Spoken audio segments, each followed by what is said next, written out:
Count them up!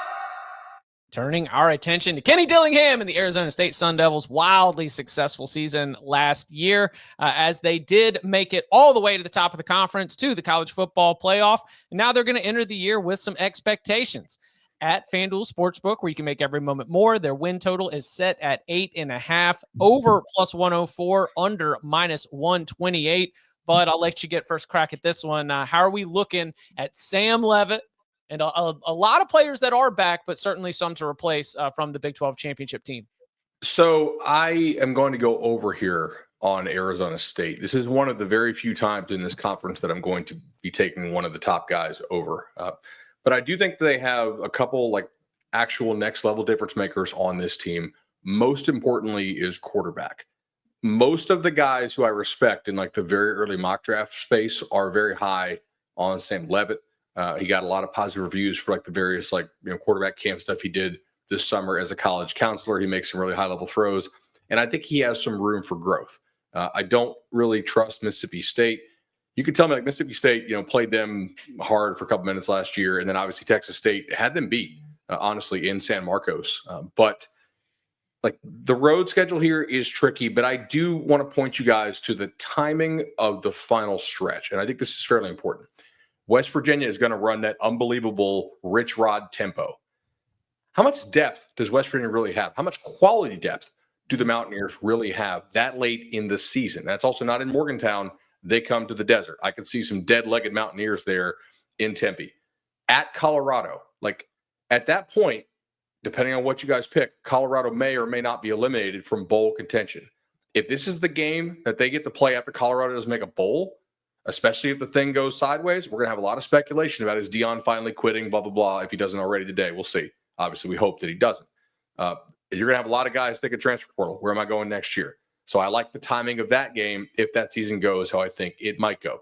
And then if y'all are right about Arizona, then that's a major quit factor game right there. And those guys are all thinking portal. So I think that those three games to finish the season due to the timing of it, assuming Arizona is still in the hunt for the Big 12, I like how that sets up here. I think they probably have the best quarterback in the Big 12, especially as far as like making big boy throws.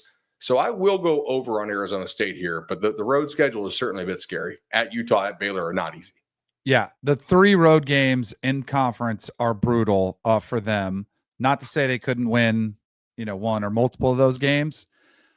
I'm on the over as well, but I'm not picking them to repeat. Like I'm not saying they're just going to waltz through right again, but I do like the over.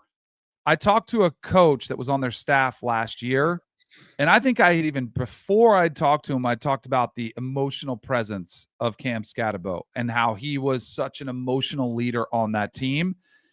And I was asking about both. I said production from Cam, and then what about the emotional leadership? And he was like, the running back room is going to be awesome. He said, we think we'll be fine at running back. It's not going to be one player like it was last year, but they're not going to miss him as much production-wise.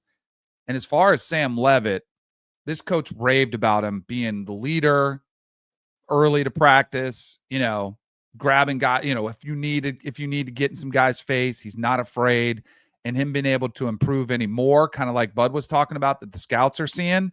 So I feel even better about their quarterback. So I'm going over 2. I had him at 9-3, which is it kind of goes to, can you replicate? Can you get to 10? That seems a lot, but I had him at 9-3, so I have him over 8.5. Are there any surefire losses on this schedule? It's the Big 12. I don't think there's any surefire loss for any team unless you tell me they've quit. Okay. But there's also the same thing goes. There aren't that, like, they're surefire wins, but like nothing on here would surprise me. Like if they slipped up, against Houston or TCU at home, I think they'll win those games. They'll be favored, but like, I'm not like, bam, they're just going to roll through there because it's the Big 12. Can we take Joey Steffen's question at 11:21? I think it's a relevant point for the whole league. Joey, the last 3 games, that one? Yeah. Okay. So I pointed out the West Virginia at Colorado, Arizona stretch. Were those last 3 games really in question, though, Bud? What about the previous 6? If you guaranteed me that Arizona State wins those last 3, I'm like, opening up and unloading on this win total. Every game in the Big 12, unless you tell me a team has like definitively quit or has lost their quarterback, is in question. There are no locks in the Big 12, guys. The difference in talent on these rosters is just not that big. They're all really similar. Very few of them have like multiple high-level NFL players. So a lot of this comes down to like matchups, motivation, and health. So yes, those 3 games they'll be favored in, but they're not like locks to win them. That's why I kind of thought there was like a little bit of a late season edge there with how some of those seasons could go. I'd rather play those teams late than early. I think. Well, it's so funny because you said it and it made so much sense about the tempo. One of the things as I was going through this conference, and again, we'll get to West Virginia specifically on Wednesday, but I was putting forth, and again, this could be, could be wrong about this, but I was putting forth the West Virginia later in the year might really actually be in a rhythm. You know, the first year coach later in the season, but great point about the tempo and the legs. Like that's the other side of it. I mean, you could call this either way. You could tell me Rich Rod. The defense does play a lot of snaps too. Like they might suck. Yeah. Like really bad by that point in the year. Rich Rod might, take some lumps early. Offense might be a little clunky, but then they hit a rhythm and they get hot and they go. I could sort of see that one either way. So I'm rethinking looking at that. I think it's disappointing if you're an Arizona State fan and you want to nitpick this. The games that I do think you are going to be the most heavily favored in conference play, Houston, West Virginia, Arizona, they're all at home. We've talked about this before, that sometimes you want to have your sometimes you want to have the coin flip games at home and the games you're going to be able to win on the road. But still, that middle stretch will definitely be where this thing's decided. At least, can they enter the final stretch ready to go? For the record, my lean here is over at FanDuel Sportsbook with that little plus 104 on over 8.5. I like that too. But I see something along the lines of 3-0 in conference play, 6-3, 3-0 in non-con, 6-3 in conference play. We're probably breaking out a Rubik's Cube to figure out the tiebreakers on whether or not Arizona State gets back to Dallas because of, whatever happens. But love that. And you mentioned the running back room, Danny.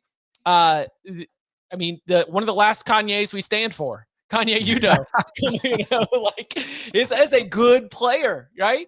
So I remember when he stepped up, was it Bryson Daly missed a game and Kanye Udo had to really step up and kind of carry the run game a little bit for Army in the middle of last season. So give me the Sun Devils over. I kind of like where we're at here.